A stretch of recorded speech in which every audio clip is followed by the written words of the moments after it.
Today I'm probably going to get some things wrong. There is a lot of names, and then there's name changes and dead names and stuff that, well, quite frankly, my generation kind of struggles with getting correct 100% of the time. Not that that's an excuse, I'm just here doing my best. There appears to be a bit of a disconnect between the victim and what they wanted for themselves in life, and then kind of what is. From what I can piece together, which is actually not that easy, is that Ryan Zimmerman, who grew up in Mississippi but then moved for a time to Kentucky before eventually moving to Ohio, was born a biological male. But just before their death was going through some experimentation with their sexual identity and beginning to live life as a woman named Emma or M Zimmerman. But it doesn't sound like any, like, medical transition had been taking place yet, such as, like, hormone therapy or anything like that. So when they passed away, of course, any physical evidence like DNA and whatnot came back as a male. Now, his family and the media and court documents as well refer to them as Ryan, he, him. But at times, the police and the people that knew him just before his death use Emma or M, and sometimes Ryan as well. So, although his family uses he, him, Ryan, I have no idea if that was their preferred name and pronouns. And sadly, of course, he's not here to tell us. And although I really wish to respect the family, respecting Ryan or Emma is what would be the most important thing for me in this case. But I can't know what that is, so I'm gonna go with respecting the family who was closest to him for the longest period of time, and I'm gonna be using Ryan, he, him. And in 2015, Ryan was 21. As I mentioned, he had grown up in Ocean Springs, Mississippi, but the family had moved to Corbin, Kentucky when he was about 19, and he had moved with them there. So his family would be his dad, Warren, his mom, who I couldn't find a name for, an older brother, Randy, and then a younger brother, Raymond. And Raymond had been born with Down syndrome, and Ryan had completely taken him under his wing and like understood his needs. There is a third sibling in the mix somewhere, but they have remained outside of the media, so I don't know that person's identity. Ryan was very shy, but he was also very sweet. He had a really caring nature about him, but his shyness and his social awkwardness made him a bit of a target for bullies in school, which I'm sure didn't help his shyness. He filled his time with video games and a really strong interest in science, and he was just a good, kind, and decent sort of young man. But Ryan was also struggling with his sexual identity, which was something that his family wasn't really aware of. So he connected with people online with sort of similar struggles, and by the summer of 2015, he had started to research some hormone therapy and vocal coaching because it sounds like he was strongly considering making the transition to female, and although not officially starting the process, was posting ads on Craigslist personals to explore being seen as a female in a relationship. But because these were personal computer details, the family wasn't aware of his struggles or his decision and just saw him as their sweet and shy brother and son. In August of 2015, Ryan packed up a few belongings and moved to Columbus, telling his family that he just wanted to get away for a while. And being that Ryan was 21, he's an adult, his family supported him in that move. Although later Ryan's older brother Randy reflected that in his last conversation with Ryan on September 27th of 2015, he had been a little bit vague and Randy felt that he was maybe struggling with something at that time. There is some discrepancy in dates in that some reports say that Warren, who's Ryan's dad, reported him missing in October of 2015, but others say it was not until November 17th. And I don't know how odd it would be that Ryan wouldn't be in contact with his parents for 2 months or 1 month before they started to get concerned. I don't know enough about their relationship and their previous contact. I know that I have what I think both my daughter and I would call a close relationship in that, she can tell me pretty much anything, but I can probably go a month without hearing from her, and we actually live in the same city. Granted, when I text her and she doesn't reply for, like, 3 hours, I assume she's been murdered, but that is just me. Anyways, on November 17th, Warren got an impound notice on Ryan's car. The car had actually been registered in Warren's name, and the car had been found abandoned and didn't have a plate on it. But a few of Ryan's belongings were in the car, which is how they traced it back to contact Warren about it, that this car had been impounded. And like any parent would be, right away he's concerned because why would Ryan not have contacted him that his car had been towed? I mean, adult kids can go weeks without talking to you, but when something goes wrong in their lives or they need money, they get in contact usually right away. Like, you can just trust me on that. And Warren wasn't able to get in contact with Ryan, so he made the trek from Kentucky to Columbus, Ohio, where Ryan had been living, to try and figure out what the situation was. The car had a full tank of gas in it, and the keys were sitting in the ignition when it was found. It was just parked on a residential street, but without any kind of plate on it. So it was ticketed and eventually towed.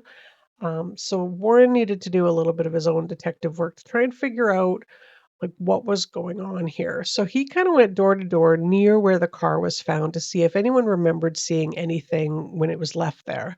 And one person actually did remember that the car had been dropped off by a tow truck, which is a little bit strange. Like tow trucks normally pick up cars from residential areas, not drop them off there.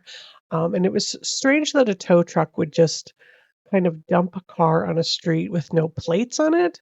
And it wasn't very long after that, like later the same day, when the car was actually ticketed and towed, which also struck Warren and this man as a little bit strange because it was almost like the car had been ordered to be dropped off randomly like that, and then somebody notified the city right away about it. Like they wanted the car to get impounded. But unfortunately, this was kind of the only lead that they could really get about Ryan's disappearance. Ryan hadn't mentioned much about his living situation at the time. So at the time, the police kind of saw it as a case of wanting to be left alone. That he had sort of just decided to walk away from his life and start a fresh one.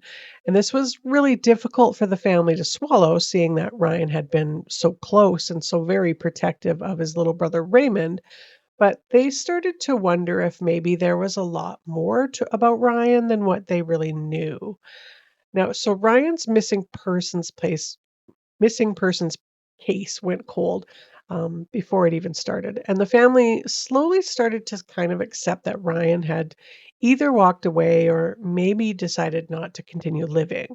He had been bullied in school. He was very, like, reclusively shy, so perhaps there was some depression there that they just didn't know about.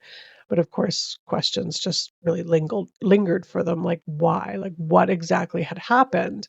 And then on January 3rd, 2016, a woman decided to take her dog for a walk in Mercer County near Grand Lake St. Mary's, which is near Coldwater Creek, just off of 127. And her dog sniffed out something that she felt she probably should call in. So she made a call to 911. Mercer County Sheriff's Office. Yes, I may be just totally off my rocker, but I was just out walking my dog, and I came across some bones that look to me to be human. Maybe they're not, but I was wondering if I could send those pictures to you or email them to you. Okay, where did you find this at, ma'am? Right on Coldwater Creek. I was over walking my dog, right where they're doing the construction. When the police arrived at the scene, which was a somewhat frozen wooded area, they did find what was a human spine. But after searching the area and like the general area that animals will often carry off bones to, they couldn't find much more than that. And according to Detective Sergeant Megan Baker, quote, "We had a majority of the torso area, but we didn't have from the elbows or knees down, and we also didn't have the skull. There were apparent saw marks that you could tell this individual had been dismembered," end quote. As in, they could tell that the head had been severed from the body, but the skull itself was not anywhere near the torso bones. Like that, they did not have. State investigators handed over the torso bones that they could find and then handed them over to a team of forensic anthropologists to try to determine some general information about the victim, who was a male between 20 to 35 years old. And that was really all that they could really tell. Next, they were taken to the Ohio Bureau of Criminal Investigation, where a DNA sample was extracted, but there was no match in the system either to like a missing person or a person in the criminal database. So at the time that Ryan had gone missing, investigators found no reason to take a DNA sample from any of the family members. Like familial DNA wasn't really being used back then to solve cases very often, anyways. And they didn't have any DNA sample of Ryan's to put in the system, and no one really believed that he had been murdered. So, why would they take a DNA sample for someone who obviously, in their opinion, didn't really want to be found? Well, in May of 2017, they reached out to ISO Forensics, which used a technique and a technology that I've actually never heard of. I found this really intriguing. They took water samples from the bones and then compared them to dirt samples from around the country to try and determine where this young man had come from. Well, reporters referred to it as water samples. It was actually something sciencey called bone oxygen isotopes. But anyways, from that they could build a map and put little red dots on the map of possible places to cross-reference missing persons cases from. And there was one tiny, tiny little dot was on Corbin, Kentucky, but it was so small that they had to actually contact ISO Forensics to make sure that it wasn't just like a printer error. It wasn't, but there hadn't been any recent missing persons reported from Corbin, Kentucky. So the case continued to sit cold and the torso skeleton unidentified for another 2 more years. Then in January of 2020, the case came to the attention of criminal intelligence analyst Jennifer Lester. She was going through some missing persons cases from Columbus and found that Ryan Zimmerman, who had been missing since September 27th, 2015, fit the age, height, and the build of these mystery remains, as well as the timeline. Now, DNA had not been collected in this case, so there was nothing to compare to in the system. So Jennifer sent forensics to collect DNA from both Warren and Ryan's mom, and then a match was made. So now they had an identity. There was some renewed interest in trying to solve his murder. So Mercer County Sheriff Jeff Gray said at the time, quote, "We believe that this case is solvable. We want to bring closure to the parents," end quote. Detectives originally working the case of the remains felt that Ryan had been killed somewhere else, dismembered, and then his parts had been discarded in different areas. So Jennifer took up the task of analyzing Ryan's computer records from back home in Kentucky, as well as his phone records and social media activity prior to his disappearance, to try and figure out what he had done, where he had gone, and where he had moved to within Columbus. And the initial findings were that Ryan was contemplating a gender transition and had been looking into hormone therapy and voice modulating coaching. He had also started ordering some feminine clothing articles. And Ryan had put this ad on Craigslist expressing an interest in being a submissive female and building a relationship with like minded people. He had used the name Emma or M in his ads and had been corresponding with someone using the screen name Laurel Emerson. And from there, the investigation was kind of off and running now that they had a little bit of something to work off of. Details from the messages between Ryan, going by Emma, and this Laurel were that he was making plans to move to Columbus to live with Laurel as a transgender woman. Now, it really didn't take a lot of sleuthing to figure out that this Laurel was actually a man named Corey Buzzard, who lived with his wife Sarah and another transgendered woman named Naria, whose real name is actually Jen Whitaker. Now, according to Jennifer, the investigator Jennifer, looking at the messages, it was clear that Ryan was a little bit nervous about the move for more reasons than just that he was shy, introverted, and that this was his first time experience in this kind of thing. But also because, according to Jennifer, quote, Corey had warned him that Naria did not like other people to basically be out exploiting their sexualities. She felt that if you wanted to be a female, you needed to portray yourself as a female and not let anyone else know otherwise, end quote. Now, Ryan had actually not begun the full transition to Emma yet and was just kind of dipping his toes into living life as a woman. So he was a little bit nervous about how this was all going to go down for him. Records discovered that a month after Ryan's remains or partial remains had been found, Corey and Sarah had actually divorced, and then Sarah had married Jen slash Naria. They were also able to find that Sarah had, at the time, she had a Toyota Corolla that she had sold not long after all of this. So police were able to trace it to the person she had sold it to and then obtained a search warrant for it. And wouldn't you know, there were traces of blood in the trunk. In fact, so by getting a search warrant for the social media accounts that Ryan had used, they were able to pinpoint the address that the messages had originated from, which was a pretty good clue as to where Ryan had moved to when he came to Columbus. So they searched the Foursome's old place in July of 2021, and they found some traces that turned up positive for blood, particularly in the bathroom and particularly in the bathtub, which is actually a very good place to dismember bodies, at least so I've heard. They tracked down Corey, but he was having nothing to do with police without a lawyer, so they couldn't even bring him in for questioning.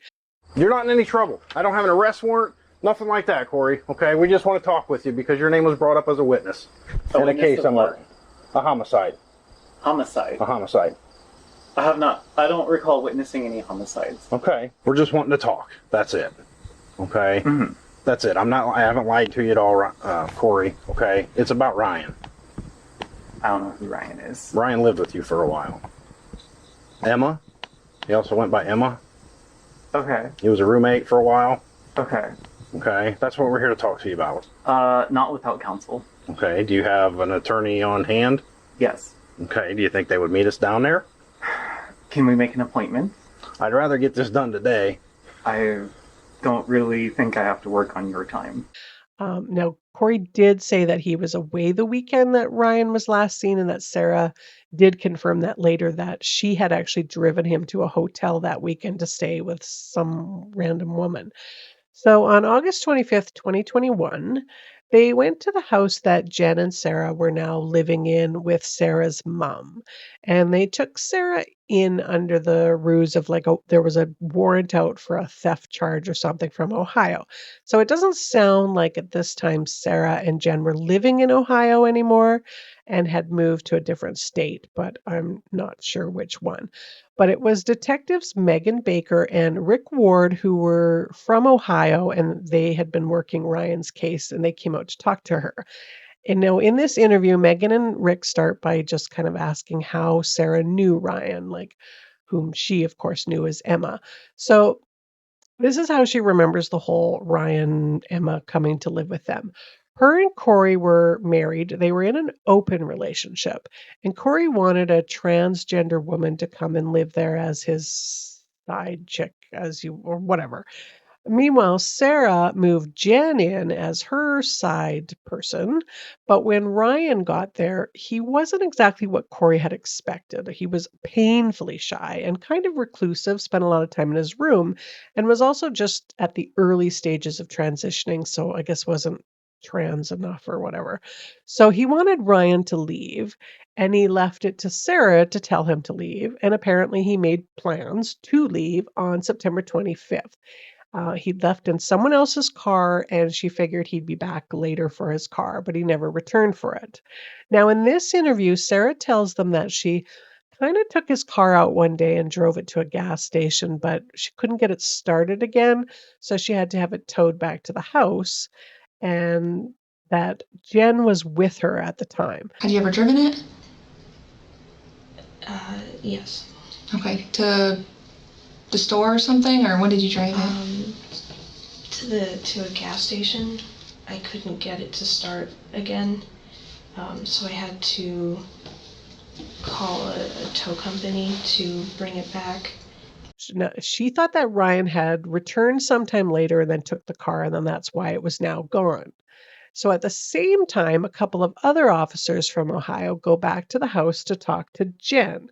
Now, she's not very chatty about anything, but she says that she never rode in Ryan's car ever. What kind of car did he have?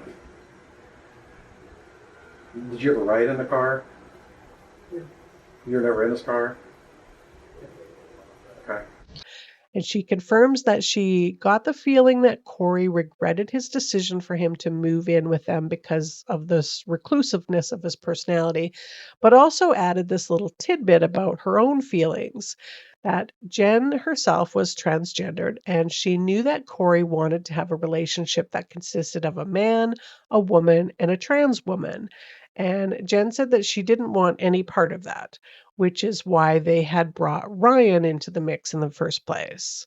Now, back in the interview with Sarah, though, she was blabbing on that she never wanted Ryan there in the first place and that bringing him in had been kind of a final straw for her in her marriage. Ryan was just kind of the last straw for me. Tell me more about that. Why was he the last straw? That was probably one of the biggest arguments that we had to make him that third person. But I obviously didn't agree with that, and the entire time it made me feel like I wasn't good enough. So after getting this information from Sarah, they reveal that there are some inconsistencies in her and Jen's story. So Sarah acts like she had no idea that Ryan was dead.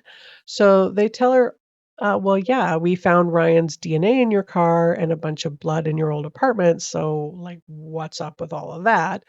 And that's when she kind of hints at this isn't comfortable anymore and maybe she would like to talk to someone, like probably a lawyer, maybe. I'm not comfortable talking about Well, this. I mean, we have a what I young. can remember. Was it an accident? Yeah, I don't know what was an accident. with Ryan. I didn't even know that he was dead. Sarah, come on. Is Sarah, there please. someone that I can talk to? Well, you can talk to us. Meanwhile, again, back with Jen, they tell her that Ryan is dead and has been partially recovered. And she also does the whole wait, what, whoa thing, but she's just kind of no waying her way through this conversation. We're trying to find Emma, and we were somewhat successful in that. Okay. Wait, what? Somewhat. Mm-hmm. What leads?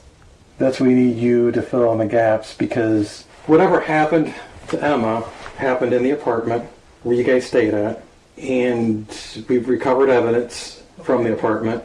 We recovered evidence from Sarah's car. Right. Blood. Wait, whoa, what? Mm-hmm. Blood from the trunk of the car. Blood from the apartment by the bathtub, where in part of Emma's body was discovered it was dismembered. So the police try again to talk to Sarah before she actually calls a lawyer instead of hinting that she just wants one. By showing her the Google searches on her account and asking for an explanation on them. And there were things like she had searched jugular vein and how to start a Ford Focus. And after that, she spills all the beans. Well, at least the beans according to her first version of these beans. And yes, I'm going to tell you the beans. But first, back with Jen. One of the officers with Jen gets a call from, I think it was Rick, saying, Sarah has spilled it and Jen helped her with the murder and all this stuff. So they tell Jen this bit and she's like, Sarah's a liar, blah, blah, blah. So they're getting nowhere with Jen/Naria. So after wrapping things up with Sarah, who is busy getting booked on charges of tampering with evidence, grand theft auto, abuse of a corpse, and gross abuse of a corpse, which didn't realize there was a difference between regularly and grossly abusing a corpse. Oh, and of course, murder. Charges she was hoping that she'd get bail for. Anyways, Rick heads over to Sarah's mom's place where Jen is being interviewed and tells her, look, she's under arrest for helping dismember a corpse. And she's kind of like unbelieving about the whole thing. And she's like, really? She said that like I helped. And he's like, yeah, so maybe you should tell us your version. And what's interesting about this interview now that Rick is there, well, it turns out there's a couple of interesting things about this interview. So Jen's been sitting in this house in like her house basically talking to the other officers this whole time with her purse on her lap, which is kind of weird because usually suspects are questioned after being searched and like their stuff gets taken away from them. But anyways, Rick notices this and he says like, what's in your purse? And she gives an answer kind of like, oh, that's my emotional support purse. Only she doesn't actually use those words. She says it's just to make me comfortable and calm. So same as far as I'm concerned. So they accept that answer and then they move on to telling her all of the evidence that they have, the blood and the DNA in the car in the bathroom, etc., and how the evidence is matching up with Sarah's story. And they tell her she's going to be placed under arrest. And Jen reaches into her purse, pulls out a handgun, and shoots herself in the head right there in front of them. So that kind of ended that interview. Now, later, Sarah was brought in for questioning again, and she gave like a pretty different version of the story, one which may or may not be closer to the truth. It's hard to know because this time, of course, she says it's all Jen's idea, and well, she's dead, so that can be a little bit convenient. So this is how the story goes. Ryan moved in and did start a relationship with Corey. Meanwhile, Sarah was having her own relationship with Jen, but Corey didn't want Ryan around anymore and asked him to leave, and then conveniently leaves for the weekend. So, because now he doesn't have to have any confrontation with them. Well, Ryan went to Sarah pleading for him to be able to stay a little bit longer. I mean, he really had nowhere to go and not exactly a very reliable car to get him anywhere. But Sarah said, no, Corey brought you here, not me, so you have to go. And then she told Jen that he had asked for more time. And that is when apparently Jen came up with a plan to kill Ryan instead of just like letting him just leave, which is why the motive I think just boggles me here. So for some reason, I guess because Jen just didn't like Ryan for not being a full trans woman or something, she comes up with this plan to kill him, even though Sarah admitted that Ryan, in her mind, had ruined her marriage. But she went through with Jen's plan because, well, she loved her so much that she was afraid of losing her. I mean, do you see what I mean about the motive? Like, what did Ryan do to anyone here? Anyways, Sarah said she didn't really believe Jen at first and thought she was just joking, but when she saw her starting to gather some things like trash bags and saws and stuff, it was starting to get a little bit real. Regardless of whose idea it was and why, Sarah accosted Ryan coming out of the bathroom and put him in a chokehold and got him on the ground. Jen then came with this rag of bleach and vinegar on it and suffocated him. The plan was to dismember him into small pieces and disperse him around wooded areas in Ohio. But after loading some of him into this Tupperware bin and putting it into the trunk of Ryan's car, where they planned on abandoning it and then taking a Greyhound bus back home, the darn car, of course, wouldn't start again, so they had to have it towed with Ryan still in the trunk. And then they came back and took the bin out of the trunk of Ryan's car and then put it into Sarah's car, where they then dumped his torso in the park where it was eventually found. Now for his hands, head, and feet. She started to get intestinal cramps, so she went to lie down and said I had to take over. So I put the hands in one bag, the hands and the feet she told me to put in a bag, and then she also put it in the freezer for later because she said those would be the two big identifying factors and she would have to deal with them separately. So I removed the forearms and the calves at the joints, and it was slow, exhausting work. And then she took care of the hands and feet while I was at work and Corey was at school. She did something to make it easy to pick the pieces apart and store that in a bag. And the head, she got this soup pot and made some kind of lye mixture and put the head in it, partially because it was kind of a trophy for her, but also because she didn't know the best way to dispose of it yet. So we had to she put it in the soup bin, put that in a bag, or several bags, put the pieces of the hands and feet also in the bag, and then kept bagging it up, and we put it in the shed for the time being. And every time we moved, it would have to come with us. The head in the freezer didn't draw any attention because she had packed like vegetables and stuff in front of it, so it didn't look like it was anything. And then they both told Corey that Ryan had just simply left instead of his head being in the freezer, actually, behind a bunch of frozen peas and corn while they waited for what they were going to do with it. Now, in the official version of the why, well, apparently, and this is according to Sarah, Jen hated Ryan because if you're going to transition, you have to commit to it and you have to try to blend in. Like, there's no waffling allowed. Gender is not fluid in Jen's world. The thing she said was along the lines of, someone like that doesn't deserve to be out in the world to ruin someone else's life. So I think in some perverse way it was her idea that I don't want to go so far as to say she was dealing out justice, but she just felt very strongly that he didn't deserve to be out there. She said that if you want to transition, your goal is to just fit in. And that's what she tried to do. She didn't point out anything. She tried to be as feminine as possible because that's what she wanted to be, was a woman. And so with people like Ryan, who say that they're transitioning but are not really making the effort, really bothered her.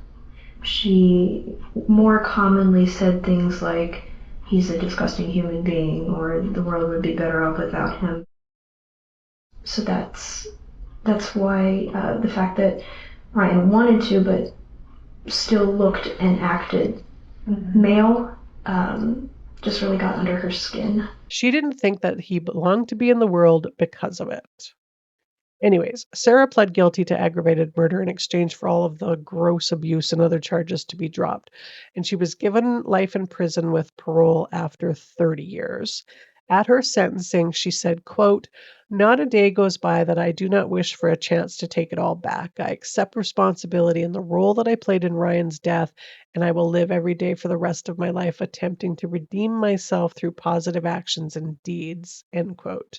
Now, Megan Baker, who's the detective, said he didn't deserve to go through what he did. He was only an individual who was trying to find himself basically in his place in the world. At least he gets to be home with his family. They know what happened, that the person will stay in jail for a long time. Ryan's brother Randy told the media, quote, "Someone obviously took advantage of his heart, but through all of this, I want to celebrate him. He searched out to people he didn't even know. He was just searching for someone to fill a void inside of him. I want people to think about that. Maybe teach your kids to be sweet." He wants people to use his brother's story to remember to show kindness because, quote, "You never know how close they are or how much they are on the brink of making a crazy move that they'll maybe regret," end quote. So with that, please go forth and please be kind to each other. That was the horrible and senseless murder of Ryan Zimmerman. And as always, I'm going to be back again next week. In the meantime, do all your things. You can sign up on the exclusive feed on redcircle.com, also on Patreon. I do have some merch that is available. It's through Spreadshop. If you just go on there and then search a million other choices, you can look for, there's some designs and then you can basically put them on, I guess, anything you really want to, from t-shirts, hoodies to, I don't know, water bottles, the normal stuff. So you can check that out. Continue to do your rate reviews. You can comment on the video, subscribe, follow the show, all that good stuff. And as always, thank you so much for listening and for watching.